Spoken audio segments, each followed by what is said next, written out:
Alright everybody, welcome back to another video. Today we have a Kucht Professional 36-inch gas range.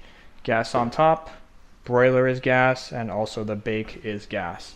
This is kind of like that cookie cutter, kind of like Thor, Kucht, kind of the Z-line, those kind of brands that are kind of coming out nowadays. It is designed to look like a high-end, but it's a little bit more on the affordable end. But they are great ranges. I highly recommend them because they're very basic. Simple knobs, simple buttons, nothing is very proprietary on these. So if anything really does go bad, you can kind of just find parts as you go. And lucky for us today, what's going on is the bake igniter has failed on the unit. So when we turn the broiler on, we actually have broil, but the bake is not working, and they are both the same type of bake igniters. So today we're actually going to be replacing the bake heating element, or the bake igniter, and it'll look something like this. I had one in the car. These are universal units, but you can find these on Amazon, on eBay. Just look for some that are a little bit more higher quality. I'll list some that we've used in the past that are great, but yeah, you can just use these right here. And also in the kit, it comes with a ceramic twist tie. Now the reason you want to use a ceramic twist tie instead of the one that you might have for like electrical is because the oven is obviously using a lot of high heat, and the ceramic doesn't melt versus the one that you might have might melt. If you don't have the ceramic one, or doesn't come with one, you can use the one that has the plastic on it. We've used them before. Just make sure you tuck the wiring in a place where heat isn't going to be a factor. So I'm going to show you how you can find out how your igniter is failed. There's a couple ways of doing it. I'll just show you on this specific unit how it's done, and we'll go from there.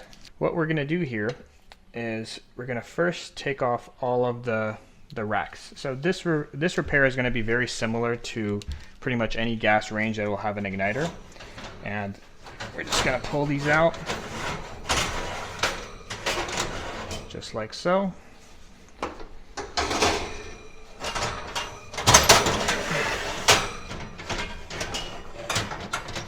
One as well, and this bottom assembly right here. Good thing with these is they just pop out. If you have any other type of range that will have an igniter similar to this one, you might have some screws. Some Samsungs do, some LGs, Wolfs, Thermadors, they might have some screws, but this one just pops right out. And it'll have the flame shield completely attached. Like I said, on other brands, you might have to take the screws out from the top to be able to access the actual burner. So this comes right out as well. Alright, and now we have access to the oven. And if you haven't seen yet, I'm trying to be like those cool YouTube guys that have the microphones on their hat. So let me know how the audio is. So first things first, I want to kind of just show you how you can find out if your igniter is working. So we're going to put it onto broil just to kind of show you what it's supposed to look like. And you're going to see the broiler igniter turn on the top here. See how it's glowing red like that? That's an indication that it's running and that it's going to ignite the flame or the gas. So you're going to see this top panel to the dispersed broiler system, and it's going to ignite soon here. There it goes. Might have to turn the light off so you guys can see it. See that blue flame? So we're going to go ahead and turn that off. Just like that. It got hot in here real quick. So we have the same type of igniter right on the bottom here. So you have your bake burner, which is a kind of like a U-shaped with a center support. And then you have the igniter right here. So we're going to be replacing this igniter in the bake. But before we do that, I did want to show you basically how you can diagnose the failure on this. Alright, so we have our bake here. What we're going to do is we're going to set our thermostat on the oven. We'll just set it to 350. Right now it's supposed to be getting power, and how we can test that is by using our magic wand, or what they call it like a voltmeter. This will check anywhere between 90 volts to 1000 volts, and basically you have the wiring that's right behind here. And when I put my gauge on it, there's power coming to it, but it's not glowing red hot. So that's an indication that we don't have any problem coming from the safety valve, we don't have any power coming from the thermostat, any problem coming from the thermostat, and that our only problem here is that, our igniter needs to be replaced. So I'm going to go ahead and I'm going to show you guys that we actually have to take this, we might have to take the bottom panel off to get access to it, or the wiring might be long enough that we can just pull it through. So let's see where we're at with this. We have 2 Phillips head screws here. You want to be careful using an impact. I'm going to try it before I give it a lot of force, because if you use an impact, it might actually strip the screw and it might break off because of the heat. So I'm going to give it a little bit. If it comes out, great. If not, we're going to use a handheld. All right, perfect. That one came out.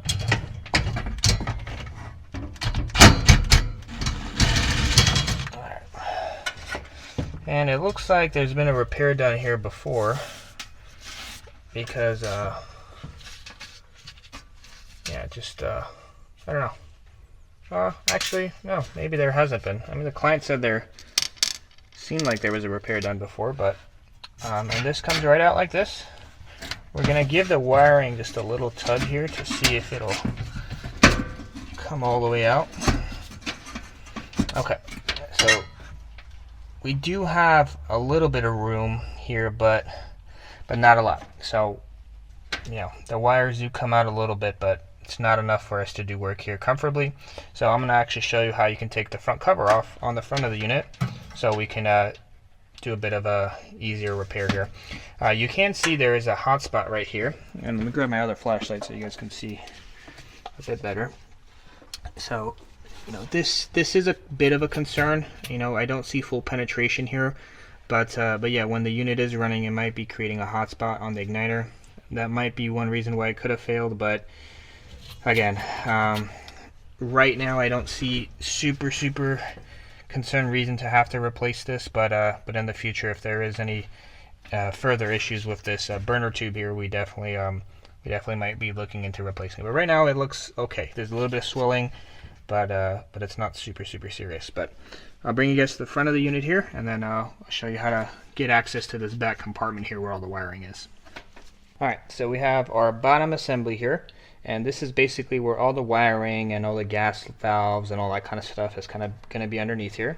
There's going to be 3 screws, one on the top right, one in the middle here, one on the top left, and then this panel basically slides up, or it might fold over depending on the type of system it is. So we're going to go ahead. This one is actually missing a screw here, so we don't have to take that one out. Take the middle one out, side one.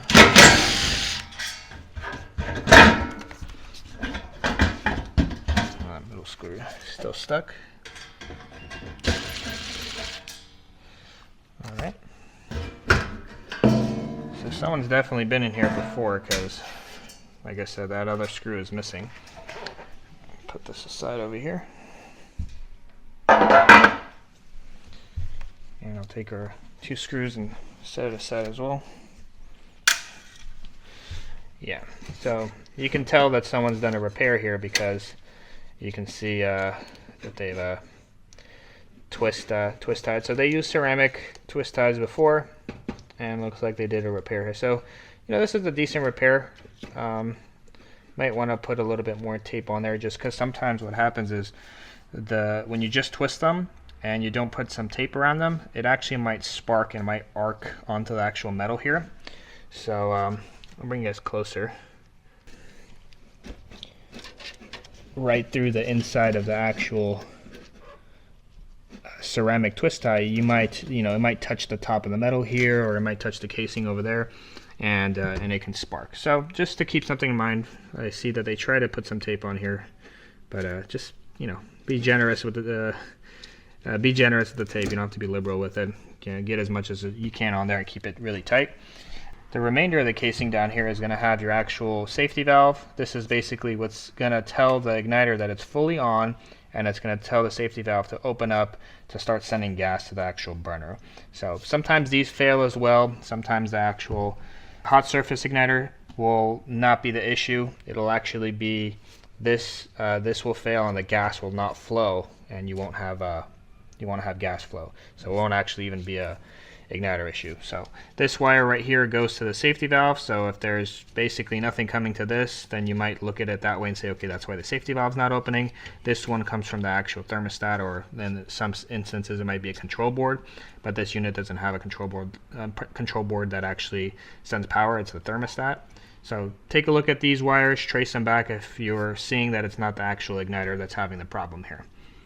What I'm going to do now is actually I'm going to go to the homeowner and ask them if they have a easily accessible electrical panel, so we can actually turn the range off. Save your back when you can. You can pull the unit out and unplug it from behind, but again, you don't want to hurt yourself when you're doing the repair. This is a really heavy range. You don't want to damage the floors if you don't have to, right? We want to be as precautious as possible.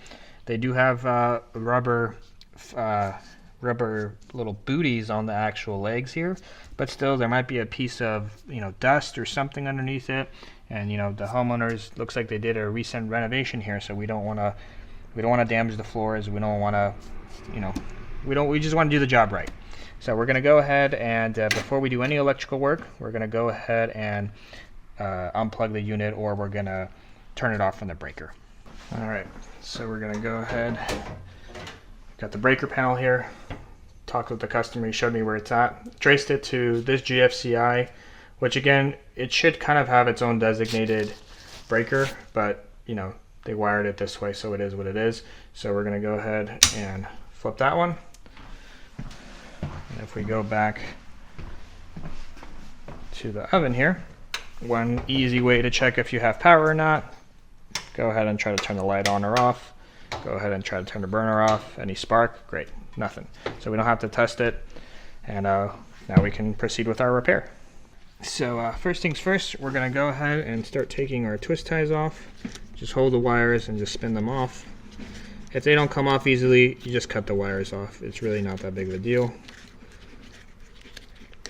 All right. Peel the wires apart from each other. And it doesn't really matter which side you connect on the igniter end. So if this wire was on this one or this wire was on this one, it wouldn't. It doesn't matter. There's no correct side of doing it. Go ahead and peel this off as well. I kind of have like this thing. The side with the paper is the one I connect to the actual power, but again, like I said, it doesn't matter. So now that we have this all set, we're going to go ahead and we're going to pull it out from the inside, and you're going to see this entire, so actually I can push all this in because I've already removed it, and this goes straight into that oven cavity where the actual burner is and everything. So we have our wires prepped. We're actually probably going to cut these wires and restrip them again. We have enough room on it so it's not going to shorten it too crazy, and yeah, let's go back inside the oven. Alright, so as you guys can see, we got the igniter here. We're going to go ahead and pull it out. And this one looks like it has a sleeve to protect the wire, so we'll just reuse that sleeve as well. Let me go grab the other igniter. So this here, it is a universal igniter, so you can basically just mount it any way. It has two tabs on each side, one tab on this side, one tab on this side, and we actually want it to mount downwards like this, so we're going to use the tabs on this side, on the right side, to mount it. So you can bend this one over. That's what I like to do just to keep it out of the way. You can just press firmly like this, and then it'll kind of fold over. Do a better job than that with that finger strength. All right, there we go. So bent it as much as possible. So yeah, we're gonna go ahead and pull this one out, and I'll show you guys on the countertop how we're gonna basically get this wired up. So we have our two igniters here. We're gonna go ahead and unsleeve this, pull this one right off, this one as well. This is the first time I actually seen a little corrugated, or not corrugated, what do they call it, corrugated? It's like flexible little metal conduit kind of thing, and that's really helpful. You can actually see, look at the discoloration there. So that's the hot end and this is the cold end. So these wires do have a ceramic coating on them that actually protects it. It might be actually fiberglass, might be a fiberglass coating that's on there to protect it from any heat exposure. But as you guys can see, it gets quite hot, and the ends of the wires, they can get frayed over time. So this is actually a cool idea. I actually really like this. Again, not a super high-end unit, and you won't see this in Wolf's, Thermadors, Vikings. I've never seen something like this on it. Maybe the newer ones will have it, but I really like that idea. And then this is just like a guard on there as well. So just gonna see how much wire they give you. They give you a bunch of wire. So you can cut it as much as you want. I like to keep it long first, and then once we get to twist tying it, then at that point we can shorten it. I don't like to have the pre-cut on there, so I typically will cut that off and then redo it myself to the length that I want. So the hot end is going to be the first side. Slide this over. Now we're going to slide this over. Again, just put it through and slide it all the way.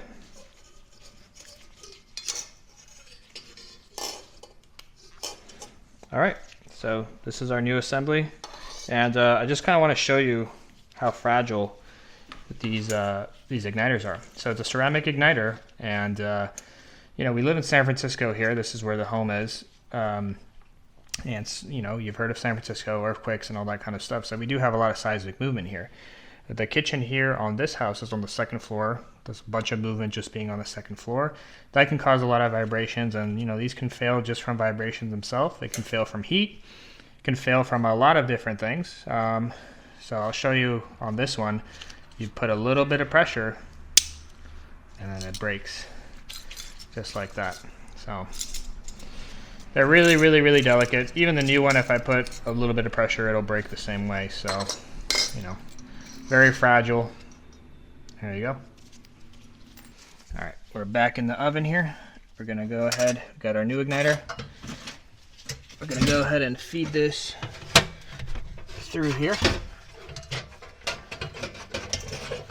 Just like that. And then we'll do our trimming on the other side. We're gonna go ahead and mount this igniter. Let me grab the screws for that. So this had 2 screws and 2 washers, but you know, some igniters, they'll have 2 screws, 2 washers, and it will have maybe 2 bolts on the back of it holding it.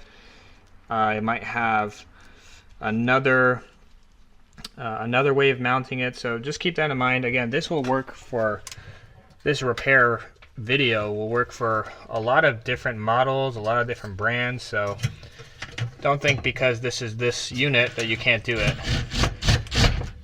Pretty much for anything that will have an igniter, just like this one, it's almost the exact same repair. The disassembly might be a little bit different, but the way that you repair it is almost absolutely 100% identical. So I'm going to put this other one. So I haven't impacted them. Again, we don't want the ceramic to break. I've learned from my mistakes in my early days, even though you know, my father is the one that got into this business way before I did, and he's taught me, don't use your impact on it, don't use your impact on it. I'm a millennial, so I listen to him a little bit less because I'm lazy, right? So I'm gonna put a little impact on it, and then what I will do is I will grab my handheld, my little 1/4-inch ratchet, and these are great. These are made by a Gear Wrench, and I really love these. This one's actually kind of broken. Like the ratcheting system inside is kind of has like this little click to it. I don't know if you guys can hear that. It skips sometimes, but I don't know. I still like to use it until it's fully broken. I actually have one on order. I still haven't got it yet. I don't know what's going on with it, but yeah, we're gonna put a little Phillips on there, and then we're gonna finish it the rest of the way. You don't need it super tight. It's holding just a little bit of sheet metal. So finish that right up just like that. I'm gonna go ahead and grab our wire strippers and our cutters here. I'm going to go ahead and check our length. Like I said, it's really long. Sometimes I'd like to just keep it long and just kind of tuck it away. Just because, you know, if you need more wire, it's all right here. You don't need to really deal with it next time. So what we'll do is we'll cut this off. If you want it to be really, really fancy, you can, you know, you could take these off and then you can crimp new connectors and, you know, do all that. But really, it's not necessary. You really don't need to do it like that. I'd rather leave the factory connectors on here and know that this has a really good factory connection versus, you know, taking this whole new wire off and then crimping a new connector and then connecting it there. You can do that, but it's really not necessary at all. I'm gonna grab my ceramics, my little ceramic twist ties, open these up.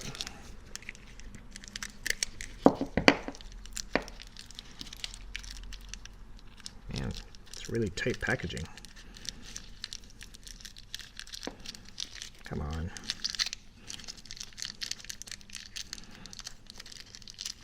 And again, if you don't have these ceramic twist ties, you see how far away it is from the actual heat. You saw our heat indicator on this actual conduit here. And if you did use the regular plastic ones, which, you know, are pretty good, you will get a pretty decent connection as well. And it will be away from the heat enough that you could just, you know, just tie it up that way. But I think I'm just going to shorten these wires up just a little bit, like that. I'm going to grab my wire strippers. And this is just like a cheap Chinese one, wedge. This is not a cheap one, this is Snap-on. But yeah, this is just a cheap one. I'm gonna try to start putting the links on the description. My wife is the one that helps me with editing the videos and stuff with their photography company, so, you know, I might just tell her, start putting the links of these, all these products, so you guys can have them, you know. And I think it helps us out if you guys buy those tools or whatever we might put on the links. I think it might help us out with like a kickback or something like that. So just strip them off just a little bit. You probably want to just strip them about a half an inch or so, 3/4 of an inch. Like I said, it doesn't really matter. I like using the one that had the wire or the paper attached to it, to the power line, which is the one on the outside here. So I'm going to go ahead and move some of this fiberglass over. Connect the two wires together. Let me cut this fiberglass off a little bit better here. Come on.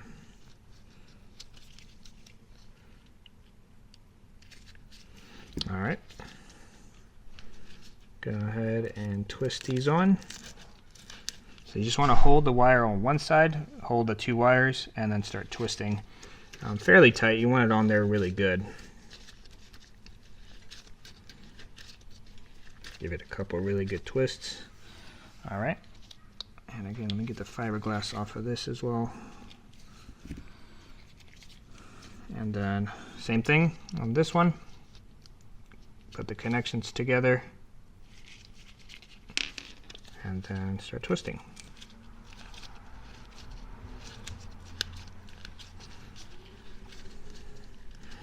All right, I'm gonna grab a little bit of electrical tape just so we make sure we don't have any arcing.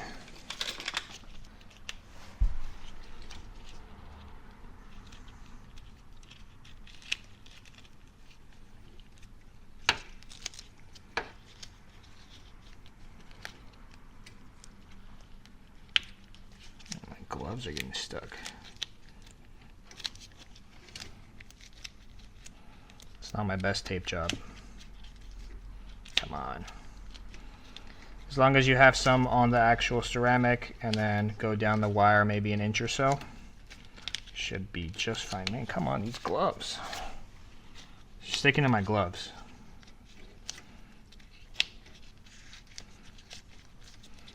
All right, just like that. And if you have some heat shrink, you can toss some heat shrink around there as well. That will be just as good as well, if not better. Probably recommend that, using some heat shrink. But yeah, this will, I like using tape just because it kind of saves this wire because you're going to be replacing this igniter the age of the unit. You might replace this maybe 10 or 15 times depending on how long this range lasts. So this wire might get shorter over time.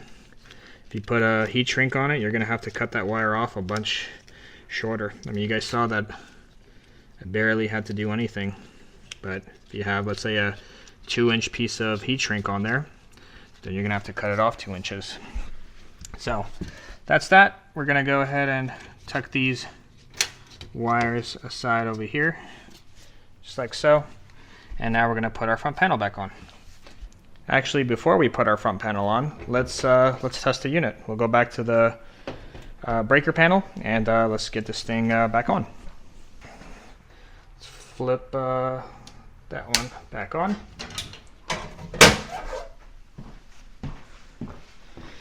And let's get this thing rolling. Again, you can just flip the light. Light is on, so we know we have power. Or go ahead and we'll set our broiler on. On bake, set it to 350. And then let's take a look. There it goes. See, it's glowing now. And then let's see if we're gonna get, I'll turn the light off here so then you guys can see the flame better.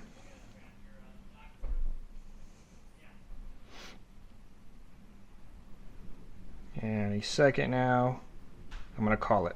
And now. And now. And now. And now. Oh, see, I called it. So you'll see in a second there, the whole burner will turn on. So now we have bake. So before I burn my camera, let me turn this off. Alright, so now that we confirmed everything's working, I'm gonna start cleaning up slowly and get this panel back on. So this panel has 2 little tabs on this side and also 2 tabs on the other. These top ones look a little bent, so we can just bend them back into place a bit. Yeah, just that one that was a little bent. Grab these wires.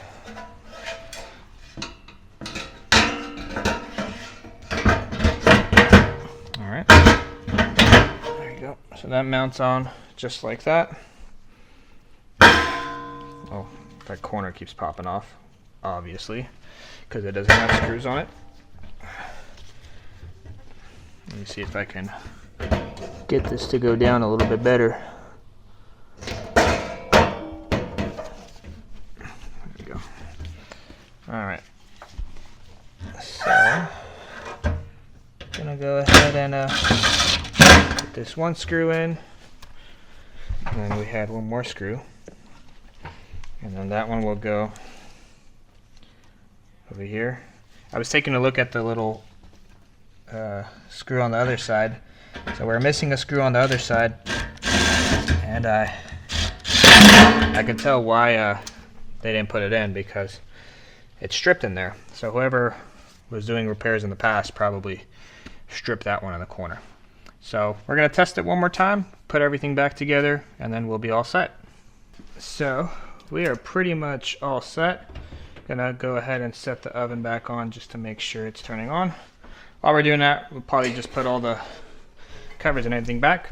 So we have our igniter turning on. I'll actually let you guys see it one more time. I don't know if you guys will see it from there, but maybe I'm gonna call it again. It's gonna turn on. Not yet. Not yet. I'm gonna call it. Now. Haha. Okay, I cheated. I heard the gas turn on, but there it goes. It's turning on again. I'm gonna go ahead and shut that off. I'm gonna put our cover back on. This is such a great design. I really love this. It really just kind of takes time out of having to disassemble the whole front end of this thing. I'm gonna put the racks back on.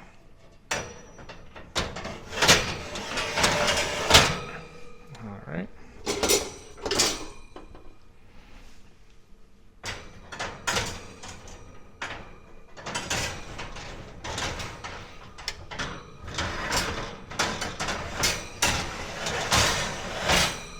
All right, and that's it.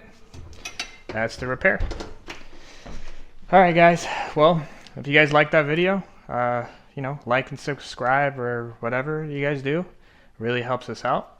And if you liked our service and you want something like this done in your own home and you guys are local, feel free to check out our website at nerdappliancerepair.com, and you guys can send us like a text or an email as well, whatever works, and then just reference YouTube. That really psych us out if you guys do something like that. If you guys message us and find us on YouTube, there's been a lot of people that have been messaging us on YouTube saying, hey guys, like, you know, can you guys help me out with this? And I was like, yeah, we're more than happy to help you guys out. You know, takes a couple minutes of our time to just respond to you guys, so it's really no big deal on our end.